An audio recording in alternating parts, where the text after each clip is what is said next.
Join me on this week's episode of the Ophelia Rigault Show as I explore ways of making communication a two-way street and building a world of inclusive interaction with my guest, Leah Riddell, CEO of SignAble Vi5ion. When I need access, it can be very simple. It's just communication. If I go to a workplace and I need to buy something and I can't find something and I'm trying to look for it, I just try to say I need this, and the person doesn't know how to interact with me. They're so reliant on hearing what they need to do instead of using another approach. So that forces me to use my voice.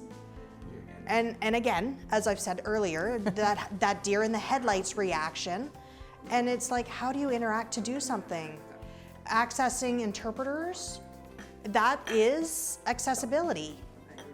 But it's a language needs, no different than immigrations. And when they go, if an individual were to go into a hospital and not speak English, it's a liability issue if you don't bring in an interpreter. Right. Somebody could die in that way. And not all hospitals are accessible because there's expense issues that they bring up. And the only thing I can think of is how to fix that is to bring an interpreter on staff or a deaf interpreter on staff. Have a team so that your whole system becomes accessible. The systems now are too old and they just need to be reframed to figure out the appropriate access. It shouldn't be an issue. For example, you buy a house, you have stairs up to the door, even 2 steps up to the door. Could you imagine yourself having to climb up without the stairs? Those stairs are accessible. It makes your home accessible to you.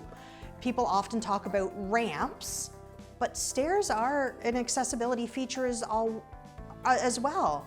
They're there, they're ready to use.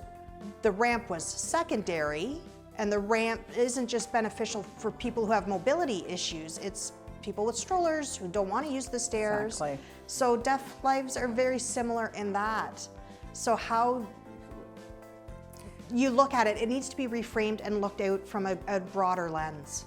And just to extend on that, I totally agree, because with any other form of accessibility that we are thinking where it's, discrimination against race or gender, it's the systemic structure that we think this way of being, this way of living is the right way, right? And it's not. And it's a total Exactly. mindset change that if we are going to make our company or the places we live and play more accessible, where everyone can feel that they belong, we really have to understand that it is everyone. It's not everyone because of their race, because of their gender, and then we're forgetting people who communicate differently, that it's not oral. Yeah, right? you 'Cause can't we don't push bring those it. people aside. We have to have them all at the table. This is YourTV, truly local.